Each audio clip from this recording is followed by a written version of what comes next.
Canada won today because of experience, because of comfort, because of familiarity, and clearly because of speed. Paris Tonight is brought to you by Smartwater.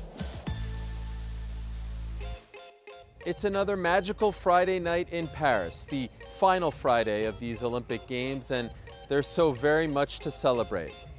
Our women's beach volleyball team is about to make its first appearance in a final right behind me, and we'll tell you how they did momentarily. There's history being made all over this great city by Canadian athletes, and of course, there are still 2 days left to play.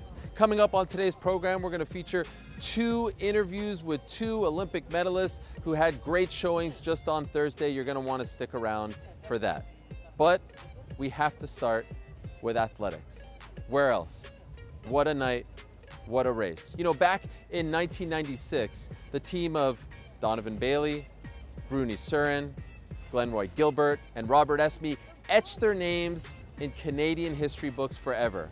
They became the first Canadian men's 4x100m relay team to win gold on a hot summer night in Atlanta, Georgia. We had never won gold since. Tonight, we had the men and the women competing in the 4x100 relay final. The women did great. It was a solid showing, but no podium. And then came the men. Then came the team of Andre de Grasse, Jerome Blake, Brendon Rodney, and the one and only Aaron Brown. A much maligned team, a team that didn't do all that great at these Olympic Games, if we're being honest, as individuals. A team that seemed to be banged up, a team that seemed to be on their last legs. But they appeared to have one more magical moment in their back pocket. And what a moment it was. Everyone will remember where they were back in 1996, and I can assure you everyone is going to remember where they were on August 9th, 2024, because Canada has won its second ever gold medal in the men's 4x100 relay. No one saw this coming. No one believed. Perhaps only they did. A beautiful moment, a historic moment, and it may have been on this third final day of the Olympic Games, the signature moment of Paris 2024. And then who else but Donovan Bailey to speak to about it all? It has to be Donovan. It's got to be Donovan, and it's our honor to feature this conversation with him moments after those men made history once again. My man Donovan, so good to see you again, and especially under these circumstances. As you may recall, Donovan, back in 2002, the great boxer Roy Jones Jr. came out with a song. It was entitled Y'all Must Have Forgot. Remember that song? I feel like that has to be the anthem for Team Canada tonight after what they did. I'm buzzing here, chills up and down my spine. As you were watching that, tell us, how are you feeling? First of all, man, I mean, I get to hear the Canadian anthem. That's what I'm thinking about. I get to hear the Canadian anthem in a sprint, in the relay, you know, and this first time since we did it in 1996. Man, you know, like you, there was shivers down my spine too. I felt I was running the race with them. And man, Aaron Brown put 2 meters on those guys. That first leg was fantastic. The handoff to Jerome was a little shaky, but I mean, again, you see the experience that these guys have working together for all these years. Jerome kept his target steady, kept the hand steady, and Aaron gave him that stick. Brandon ran a fantastic leg, you know, and again, they're on the outside, Ariel, so they have to run blind. They can't look and see anything that's going on in the race. Handed it off to Andre, and Andre does what Andre does. I mean, getting from behind and holding steady, keeping that top speed. So even with the small injuries, and also obviously their inability to go far in their individual races, this was amazing to watch. Amazing to see these guys bring it home, get it there, get that gold medal, be Olympic champions. By the way, as you probably know, there's cameras everywhere at CBC HQ. They were filming you as you were watching. This is the footage right here. And I just can't even imagine the emotions, the nostalgia, the feelings, the pride that you must have been experiencing in that moment. This is for everyone to see. And I wonder if it does take you back to 96. Like on this night, do you feel like you're back in that stadium in 96, reliving it all over again? Well, listen, I feel like I'm reliving it all the time. I mean, I'm just saying to you, when the games start, well, for me, officially, the Olympics start when track and field starts, right? I knew that they were going to win probably after the second handoff and when Brandon and Rodney got the stick. So I guess they're surprised with me calling it like that or seeing it or knowing the race that way. But it was, I'm nervous, shaking, screaming, yelling, all of them things, man. All of those emotions. But it's really good to see these guys bring it home and bring the gold home, which is for me exactly where it belongs. Conspicuous by his absence, as you know, Noah Lyles not there, dealing with COVID. He withdrew. I don't know if you know this, Donovan, but back in April at the World Relays, he was asked about whether or not he viewed Canada as a rival, as a threat. Here's what Noah Lyles had to say just 4 months ago. Take a look at this. Between yourselves and Canada, is that something that we can look forward to going forward? Probably between who? Canada and yourself. That's a budding rivalry and simply one to look at. Who? Canada. Who?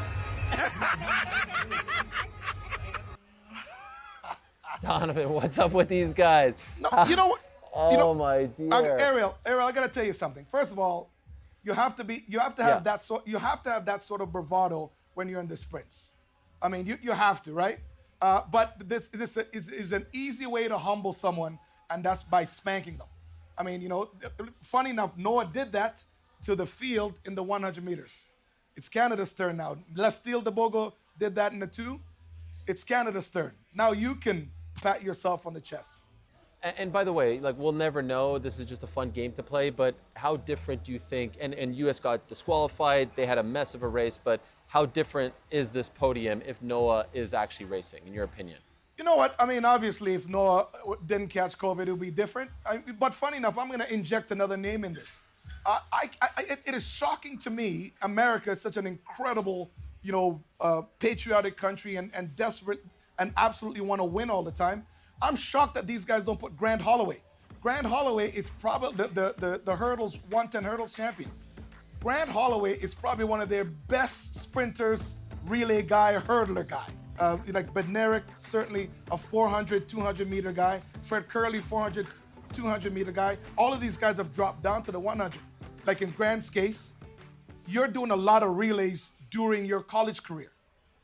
And the U.S. have always been known to not work on their relays, not have training camps, not familiarize themselves with each other. So it's still very surprising.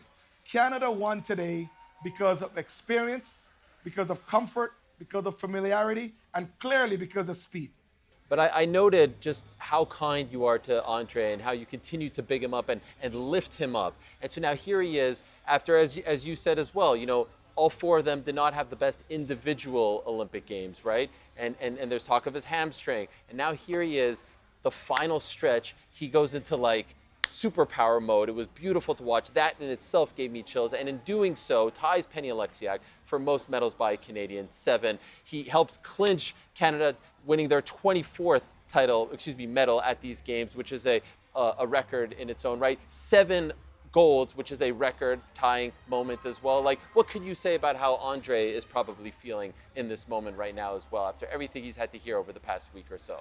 Well, first of all, I think it's incredible. The success of the team this year is great. I mean, obviously, these guys are probably disappointed, again, like you just mentioned, with their individual performances. And, but you can see that this is where they're supposed to end. Him tying Penny Oleksiak, this is again incredible, man. I love to see where they're going. And my job, Ariel, from what I've gotten being, 5-time world and Olympic champion, my job was always to play forward. My job was always, to use my platform, talk to these young kids, set a standard somewhere where they can aspire to be, and then inspire them to get there. So my job is to big up these guys, let them know that, they should have limitless ideas and limitless dreams, especially in the sport. So congratulations on the entire team, because they have done spectacular at this Olympics. Well, every Canadian who was alive watching back in 1996 will forever remember where they were when you and your team did it, and now we can add August 9th to that memory bank as well, because I think everyone who watched tonight will always remember where they were when today's team did it as well. Team Canada, unbelievable gold once again for just the second time. Donovan, thank you so much. Really appreciate it, and thank you so much for joining us over the past week and a half. It has been an absolute honor getting to pick your brain. It's been a slice, man. Fantastic. I'm sure we'll chat soon. Take care. And of course, I would be remiss if I don't big up the 4x100 women's relay team, who made the final for just the fourth time since 1948. No, they did not make the podium, but raced valiantly to get to that point, and afterwards were the first ones to congratulate the men, and that scene of them hugging their counterparts, their friends, their teammates on the track, all draped in Canadian flags, is another moment that we will not forget. We move along now. We talk about Maude Charron, who once again is an Olympic medalist. Back in Tokyo, she won gold. Yesterday, she won silver. The cards were stacked against her, but she got it done. Here's that conversation. Outshine Gold, presented by Lululemon. So back in 2021, Maude Charron won a gold medal in the 64 kg weightlifting event. And you know what happened after that? They took that event away and they made her drop 5 kg, 59. And you know what she did? She won another medal just to stick it to him. She's here with us right now. She's a silver medalist and she should be oh so proud. It's so great to have you here. Congratulations on this great achievement. Thank you. And so I do want to start there if I could, because we were watching you live and it was thrilling and we were all so happy for you. And you were emotional after. And it was one of those emotional states where I couldn't quite figure out if you were very, very happy or sad. Either. Okay, it looked like you were going in and out of both. Is that fair? Yeah. How do you feel now about it? Oh, now it's just pure joy. It's also like I'm exhausted. It's like the end of those 3 years and 2 years of qualifying and 2 years of being in pain and like so many challenges to overcome, and it's like, okay, we did it. Like, okay, we're done now. Okay, we can rest now. And I did my job and I did it well and I did it in front of everyone. And that gold medal in Tokyo was not a fluke. And I showed up in the new bodyweight category. I showed to everyone that I belong in that category. Yeah, it was just like a lot of emotion. Did you feel like people were insinuating the gold medal was a fluke? Mm-hmm. Really? You felt that?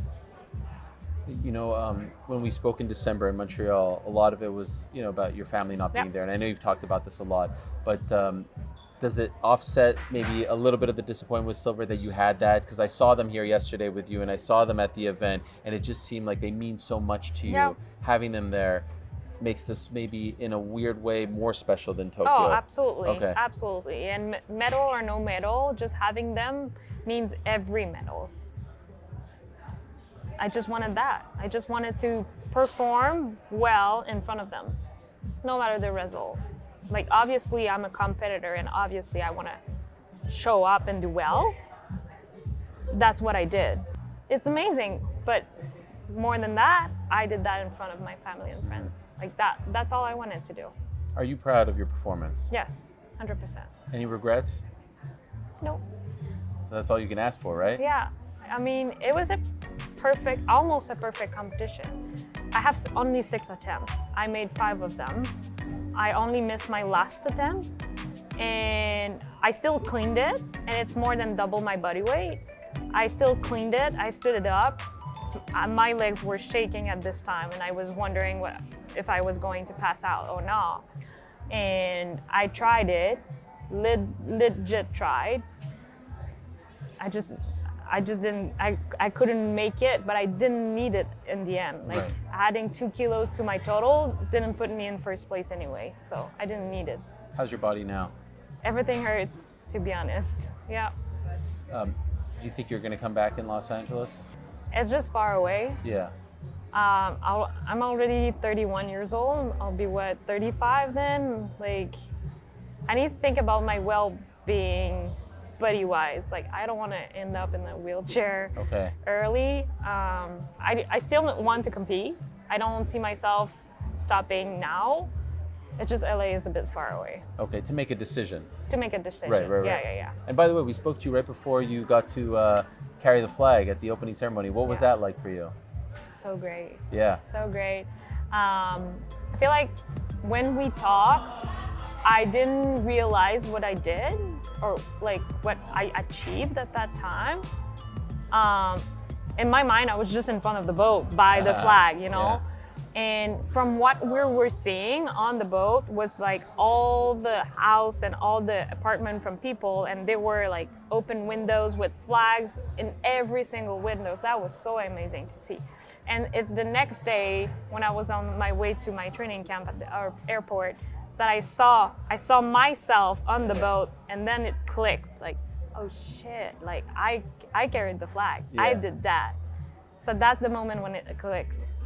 It was incredible to see you and Andre Grasse out there, and I know it was raining a little bit, but you A probably little didn't bit. care. We were so. It was, yeah, we didn't care, right? Yeah. I mean, it was. No. It almost made the photos more iconic in Yeah. a weird way. Mm-hmm. So congratulations once again. I hope Thank you you. can rest up and heal up quickly. And Yep. everyone is very proud of you. Quebec is very proud of you. Canada is very proud of you, Yeah. and I'm sure your family is as well. Very, very proud. Félicitations. Merci.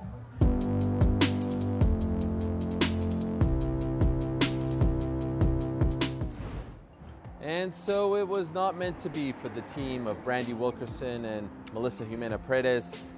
They fought valiantly, but unfortunately their Cinderella run in women's beach volleyball falls just short to top-ranked Brazil. What a match that was. Back and forth they went.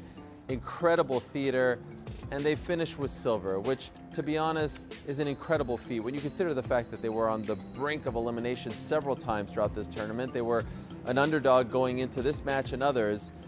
An amazing, amazing accomplishment. And oh, by the way, Canada's best finish in this particular event. The crowd was unbelievable. It was almost like they were extras on a movie set, told to cheer like over enthusiastically, told to go over the top with the chants and the songs and the dancing and the flags and all that stuff. They were amazing. At one point, the action stopped after both teams got into a bit of a shouting match, and they started playing Imagine by John Lennon, and they just stopped the action so everyone can sing together.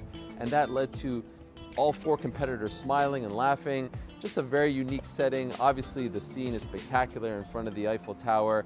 A memorable gold medal match and a unbelievable run for the team of Wilkerson and Humana-Paredes. Well done to the both of them. Now, speaking of unbelievable runs, you know, there were a lot of expectations heading into Taekwondo this particular year because a lot of people thought Skylar Park could become just the third Canadian to medal in Taekwondo. And, you know, back in Tokyo, she was ousted in the quarterfinals, and it looked potentially like it was going to be deja vu all over again.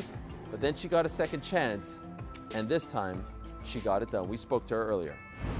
So, dating back to January, if you went on Skylar Park's Instagram page, the pinned post is a video of her as a youngster saying she wanted to go to the Olympic Games. I believe in the last couple of hours that has now been replaced by a picture of Skylar holding a bronze medal. She got her medal in dramatic fashion. Her family has 16 black belts to their name. They can now add an Olympic medal as well. Congratulations, Skylar. Thank you so on much. winning yesterday. That was incredible stuff, and great to meet you in person for the first time. You as well. So, wow, I wonder if it was maybe deja vu for you a little bit, because back in Tokyo, quarterfinals was where the dream ended. And it might have ended yesterday, but you got a second chance and you made the most of it. Did you think of that at all? Like, if I get this second chance, I need to make the most of this. I did for sure. I think coming into this games, obviously, thoughts of Tokyo and how that went popped into my brain, and it was something that I've worked on for a long time, kind of just dealing with those emotions, and I knew that those feelings would come up, and I just learned how to deal with them. And so losing in the quarterfinals again here in Paris was obviously devastating. Knowing that I didn't have a chance at fighting for that gold medal anymore, which is what we came here to do. But I think regardless, I knew after that quarterfinal, I thought to myself, regardless of if I'd have a chance or not, I was proud of the journey that myself as well as my family had taken to get to this point. We'd gone through so much, and we are so grateful to be here. And but I knew that if I had that opportunity and that shot to be back on the mat to fight for a medal, that I'd do everything I could to bring home that medal for my family and for Canada. And so once I had that opportunity, it was full focus and eyes were set on that bronze medal.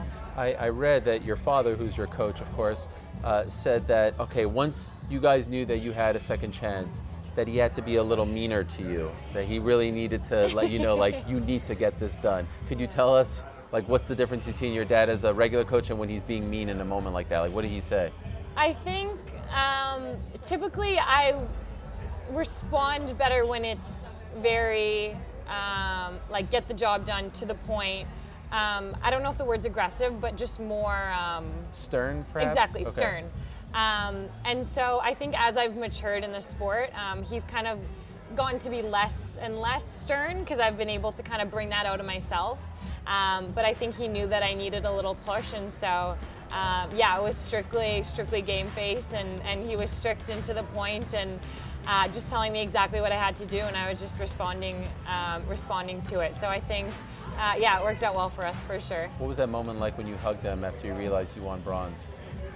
It was so special. Like I said, we've gone through so much as a family, and so many different things have been going on, and throughout the whole journey we've supported each other through every step of the way. And so to just be there knowing that we'd won a medal together and for Canada was special, and a moment I'll never forget. I think doing it alongside my dad is yeah, special. You know, you alluded to something yesterday, and I'm wondering if you're willing to expand. You said a few months ago you thought maybe you wouldn't be here. You didn't really say why. I think it was an injury that you suffered. Are you able to tell us what happened? No. Okay. Why are you keeping that a secret? Just curious. I think it's just something that I don't want to limit me and continue to limit me. I think I've been able to work through that and win a bronze medal, and I think there's never excuses that I want to have to other people, but more importantly to myself. And I know that mentally it'll put me in a better place for sure. Fair enough. Yeah. How close were you to actually withdrawing?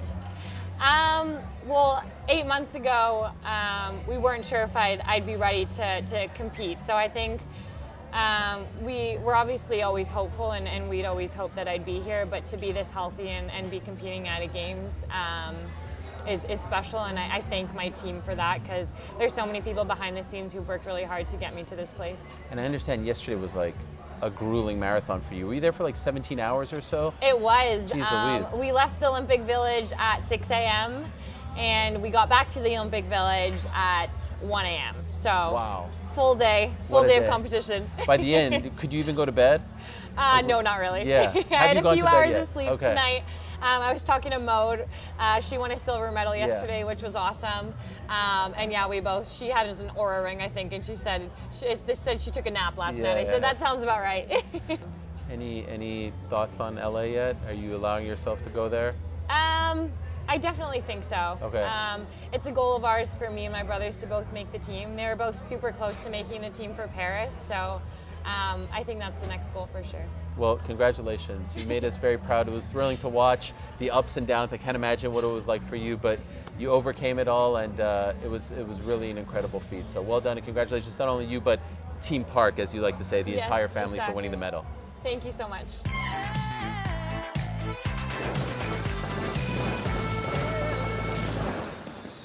All right, it is time to wrap this bad boy up. It is getting very late here in Paris, and so it's time to look at the medal table, which is getting really, really interesting. We are now up to 24 medals for Team Canada after Katie Vincent and Sloane McKenzie won bronze in the canoe sprint. Of course, the 4x100 men's relay team winning gold, and then our beach volleyball team winning silver. So it was a gold, silver, bronze kind of day for Team Canada, getting us to 24, which is a very significant number. That now ties Tokyo for most medals won in a non-boycotted Summer Olympic Games. Also, we have tied most gold medals won, 7 at the same games. And so with just 2 days left, there are some records to be broken. Buckle up, my friends. It's going to be a fun weekend here in Paris. All right, time now for everyone's favorite segment of the evening. It is time for my Paris Tonight podium. And with my bronze, I'll be a little cheeky with this one because earlier today at Champions Park here in Paris, Derek Drouin, who won a bronze medal at the 2012 Summer Olympic Games in London in high jump, ended up trading in that medal for a silver. Why? Because the gold medalist at those games in that particular event ended up testing positive for a PED. And so the IOC decided to strip him of his medal and then bump everyone else up. They did this for several events. They had kind of like a de facto impromptu mock ceremony earlier today where a bunch of athletes traded in their medals and leveled up. And Derek Drouin got a silver after winning bronze back in 2012. What's funny about this is in 2016, he ended up winning a gold medal in this particular event. So I don't think he was as overjoyed as some other athletes who are perhaps winning their one and only medal, but a pretty cool factoid. He's now a gold and silver medalist. You can get rid of the bronze. Well done, Derek Drouin, especially for staying clean. Now, silver. Well, that has to go to the scene back at the Stade de France. After the men won the 4x100 relay, it was unbelievable to see the men's team and the women's team come together on the track. They were pretty much the first ones that the men saw after winning in spectacular fashion. It was amazing to see these 8 supremely talented athletes come together in unison in celebration, draped with the flags. It gave me chills. It made me emotional. You know, sometimes by the end of the games, the memories start to kind of fizzle out. And here we have this perhaps signature moment. In an Olympic Games that gave us a ton of signature moments happening on the last Friday. Beautiful stuff, and I think a scene that not only myself but Canadians all over the world will not soon forget. Gold, it has to go to the man of the hour, Andre de Grasse. They call him him, he is him. And he is not only him at the 2024 Games, he's him as far as all Olympic Games are concerned when it comes to Canada, because as a result of that gold medal, he has tied Penny Oleksiak for being the most decorated Olympian in Team Canada history. That's now 7 medals won for Andre de Grasse, who just a couple of days ago, it felt like people were writing him off, saying that he'll never reach any kind of podium ever again. Well, I think he showed them that he still got it. He proved a lot of doubters wrong. A beautiful moment for a man who has given us so many beautiful moments over the years, and I am delighted for him. He stuck to his guns, he kept the faith, banged up, injured, hamstring and all. He gets us to 7 gold. He ties his own personal record now with Penny and gets us to 24 as well. It was check, check, check for Andre de Grasse. A beautiful moment for one of Canada's greatest athletes ever. Well done, Andre and squad. All right, now it's really time to go home. But before we do that, one final thing to watch. Tomorrow, it is going to be an amazing Saturday at Bercy Arena. Earlier in the day, we'll have the bronze medal men's basketball match between Serbia and Germany, but the real main event happens later in the evening. 3:30 back home on the East Coast, only on CBC Gem. It is Team USA who survived, and I stress survived, against Serbia in an amazing semifinal on Thursday. They punched their ticket to the final in one of the best basketball games I've ever seen, honestly. And they're going up against host nation France in a rematch of the 2020 gold medal game. How about that? That team back in Tokyo didn't have a young man named Victor Wembanyama, so it's a little different, but also Steph Curry and others weren't on that team as well. It's going to be a main event unlike any other. France with a chance to win its first gold, or the U.S. looking to once again assert themselves at the top of the basketball mountain. I cannot wait for that one. I hope you'll be watching. I know I will be. Again, 3:30 on CBC Gem. Okay, we're done. How beautiful is that? It's amazing, but it's time to go home. Thank you so much for watching. Much love. Bonne nuit from Paris. Paris Tonight is brought to you by Smartwater.